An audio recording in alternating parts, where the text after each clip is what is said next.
Danas vas molim za malo strpljenja jer evo, kraj godine. Sabiru se utisci, odnosno sabrali se utisci.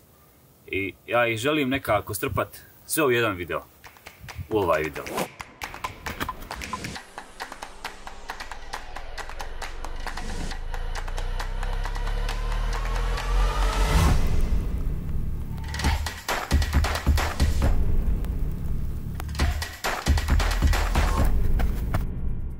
Valja krenuti od početka da pregledamo cijelu ovu godinu.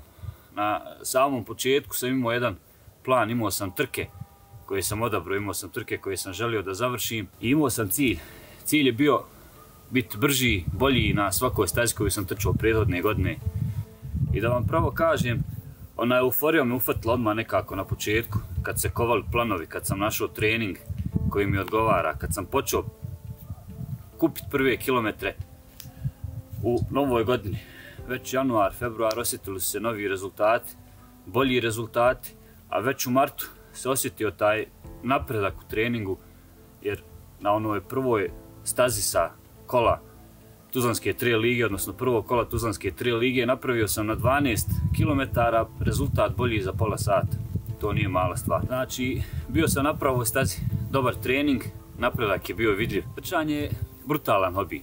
Tanka je linija između uspjeha i neuspjeha, jel ti ga poraza. Ja sam nekako izgleda brzo već još u krajem marta, znači poslije tog prvog kola Tuzlanske trail lige, poslije tih prvih dobrih rezultata pao na ovu drugu stranu. Možda sam bio malo i previše samouvjeren, možda sam bio malo i pohlijepan sa treningom, pa nisam dao tijelu ni da se odmori, niti sam ja smatrao da mi je potreban odmor.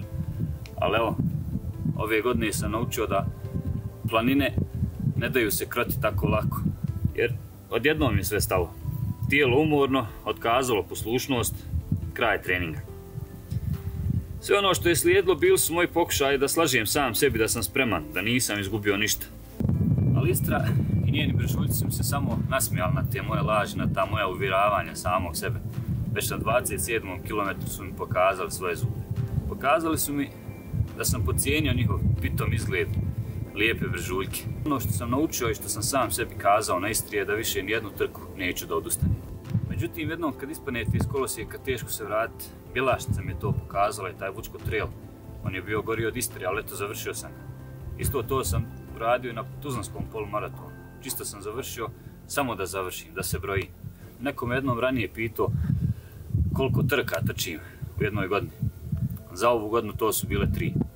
2 sam završio, jedna je ostala da me podsjeća da ne treba da se šalim sa planinama. I poslije tog Tuzlanskog polumaratona sam odlučio da stanem. Sklonio opremu, patike okačio negdje oklon, sklonio ih u podrum i otišao na odmor. Otišao da se sklonim tamo gdje mi je onako ono najlakše sa porodicom, da uživam. Malo da se odmorim, da se baterije napune ponovo. Mada, ostao je onaj trn neuspjeha sa Istre, da me podsjeća da uspjeh ne dolazi preko noći, da valja trenirati.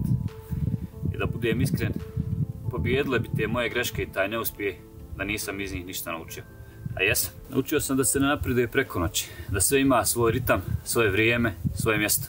Naučio sam da se za bilo koji rezultat treba dobro pomučiti, treba proliti puno znoja, uložiti puno truda. I naučio sam da svaki uspon zahtijeva puno poštovanje, jer planine ne daju se ukrotiti lako.